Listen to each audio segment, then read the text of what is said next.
Hi everyone. आज मैं आपको बताऊंगी कि हमें किन मिस्टेक्स को अवॉइड करना है during the preparation of any competitive exams. देखो स्टूडेंट्स, पढ़ते तो सभी हैं, अपना बेस्ट देते हैं, लेकिन फिर भी कुछ स्टूडेंट्स का नहीं हो पाता selection due to some reasons और मिस्टेक्स जो वो अनइंटेंशनली करते हैं। आज इस वीडियो में मैं आपको कुछ कॉमन मिस्टेक्स के बारे में बताऊंगी जो जनरली एस्पिरेंट्स करते हैं, जो मैंने भी की थी, लेकिन आपको वो नहीं करनी। सबसे पहली चीज अगर मैं बताऊं आपको, तो स्टूडेंट्स क्या करते हैं, बहुत सारे रिसोर्सेज के पीछे भागते हैं। जैसे अगर आपको जीके पढ़नी है ना, आपने कहीं से सुन लिया कि अरिहंत अच्छी है, आप अरिहंत पढ़ोगे। ल्यूसेंट के बारे में सुन लिया, आप ल्यूसेंट पढ़ोगे। तरुण गोयल सुन लिया तो तरुण गोयल की बुक। बट ऐसे नहीं करना है आपको। आपको पहले देखना है कि आपको कौन सी जो बुक है वो सूटेबल लग रही है, आपने फिर वहीं से अपनी प्रिपरेशन करनी है। अगर मैं अपनी बात बताऊं, मैंने क्या किया था कि मॉडर्न हिस्ट्री जब मैंने स्टार्टिंग में प्रिपरेशन अपनी स्टार्ट ही की थी, जस्ट बहुत साल पहले, तो मैंने क्या किया था कि जो मॉडर्न हिस्ट्री थी वो मैंने ओल्ड एनसीईआरटी से भी पढ़ी, न्यू एनसीईआरटी से भी पढ़ी। फिर मेरे को किसी ने बोला कि आप तमिलनाडु के एनसीईआरटी पढ़ो, मैंने वहां से भी पढ़ी, मैंने स्पेक्ट्रम से भी पढ़ी। तो ऐसे मैंने किया था। बट ऐसी गलतियां आपको नहीं करनी है। सब बुक्स में मोर और लेस सेम ही होता है, और लास्ट में कॉम्पिटिटिव एग्जाम क्लियर करने के लिए आपको ये है कि अच्छी रिवीजन आपकी होनी चाहिए, वो फिर आप जहां से भी पढ़ो, बट एक अच्छी बुक होनी चाहिए वो। तो आप यही करो कि रिसोर्सेज कोई एक दो रिसोर्सेज ले लो, इससे ज्यादा नहीं आपको करना। हर एक सब्जेक्ट के लिए, चाहे वो साइंस है, कंप्यूटर है, आपको एक ही रिसोर्सेज को फॉलो करना है, एक या दो ही रिसोर्सेज को, ज्यादा रिसोर्सेज के पीछे नहीं जाना है आपको। ठीक है।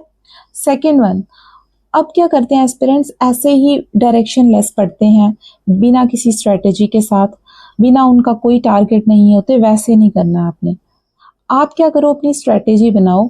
आपको लगता है कि मुझे 1 मंथ में मेरा ये सिलेबस कंप्लीट हो जाएगा, तो 1 मंथ की स्ट्रेटेजी बनाओ, या 2 मंथ्स की, 3 मंथ्स की, जैसे भी अपने अकॉर्डिंग। आपने फिर क्या करना है कि उस पर स्टिक रहना है। आपने हर सब्जेक्ट को वीकली, मैं तो ऐसे ही करती थी, कुछ लोग डेली टारगेट्स रखते हैं, आप वीकली रखो, वो ठीक रहेगा आपके लिए। उसमें ज्यादा क्या होता है कि माइंड पे प्रेशर नहीं आता है। डेली टारगेट में अब देखो, सब दिन एक जैसे नहीं होते, किसी दिन हमें कहीं जाना भी पड़ता है सोसाइटी में, या तो फिर कभी हमारा जो है, कभी हम बीमार भी पड़ सकते हैं, कुछ भी इमरजेंसी हो सकती है। तो अब वीकली टारगेट वाला मुझे सही लगता था। अगर मेरे कुछ एक दो दिन मिस भी हो जाते थे उसमें, उस स्लॉट में, तो मैं वो टाइम जो है वो सेकंड से कवर अप कर लेती थी।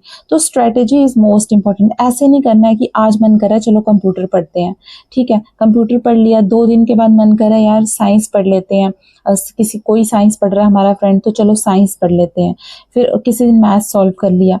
ये ऐसे नहीं होगा, ये होगा फिर टाइम पास, ये एग्जाम क्लियर करने की स्ट्रेटेजी बिल्कुल भी नहीं है। तो आप एक प्रॉपर स्ट्रेटेजी बनाओ और उसके साथ स्टिक रहो, उसको फॉलो करो। And third one is no revision. क्या करते हैं स्टूडेंट्स कि रिवाइज नहीं करते, बस पढ़ते चले जाते हैं, फिर जब एग्जाम पास आता है फिर रिवाइज करते हैं कहीं जाके। ऐसे नहीं करना है आपको। Revision is the key. आप रिवाइज ही नहीं करोगे तो आपको कैसे आप उसको आगे कर पाओगे किसी भी एग्जाम को। जैसे अगर आपने कोई चीज आज पढ़ी, तो आप उसको, अगर आपका आज खत्म हो रहा है कोई भी सब्जेक्ट, तो आप उसको वीकली क्या करो, रिवाइज करो। वीकली नहीं तो 10 और 15 डेज आप उसको रिवाइज करो।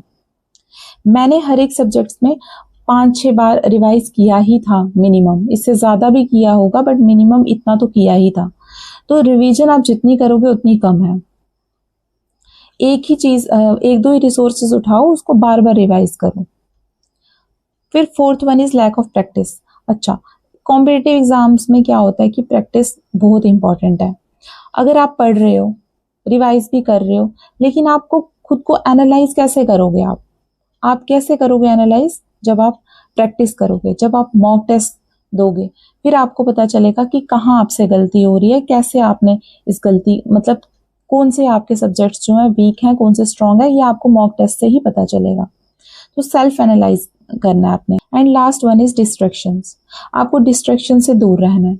अब कोई भी चीज आपको डिस्ट्रैक्ट कर रही है, तो उस डिस्ट्रैक्शन को हटा दो, क्योंकि इससे क्या होगा, फिर आपके एग्जाम में प्रॉब्लम आएगी। जैसे सोशल मीडिया है, अगर आप कर पा रहे हो बैलेंस, अगर आपको नहीं लगता कि मतलब डिस्ट्रैक्शन हो रही है, तो आप उसको करो यूज। अगर आपको लगता है कि ये डिस्ट्रैक्शन हो रही है हमें इंस्टाग्राम से या व्हाट्सएप से, तो आप उसको डिलीट कर दो। मैंने जो अपना व्हाट्सएप था, मेरा जब सिलेक्शन हुआ था तब कुछ ग्रुप्स बन रहे थे हमारे, उस टाइम पे मैंने अपना व्हाट्सएप जो इंस्टॉल किया था, एग्ज़ाम से कुछ 1-2 साल पहले ही मैंने अपना सोशल मीडिया बंद कर दिया था। तो ऐसे आपको करना है, डिस्ट्रैक्शन से दूर रहना है। बाकी आपने क्या करना है, मैं आपको और भी चीज़ें शेयर करूँगी कि एग्ज़ाम से कुछ दिन पहले आपने क्या करना है। और देखो, छोटी-छोटी चीज़ें जो हैं वो बहुत मैटर करती हैं। आपने अपनी प्रिपरेशन के टाइम में किसी से कोई बहस नहीं करनी, कुछ ऐसी चीज़ों में एंगेज नहीं होना है जहाँ से आपको लगता है कि आपकी मेंटल हेल्थ पे फ़र्क पड़ेगा। क्योंकि आपके लिए हर दिन इम्पोर्टेंट है इस टाइम पे। अपने आप को खुश रखो और जो आपको अच्छा लगता है वो करो। जैसे आपका है कि आप कभी फैमिली के साथ बैठ जाओ, कभी आप कहीं किसी रिलेटिव के घर चले जाओ अगर आपको अच्छा लगता है, कहीं घूमने निकल जाओ किसी दिन। ऐसे भी नहीं करना है आप रूम में बैठे हो, माइंड में कुछ नहीं जा रहा है और आपको लग रहा है नहीं मुझे कहीं नहीं जाना है, मुझे बस पढ़ना ही पढ़ना है। बट ऐसे नहीं, अपने प्रोडक्टिविटी के साथ पढ़ना है, एफिशिएंटली पढ़ना है, अच्छे से पढ़ना है।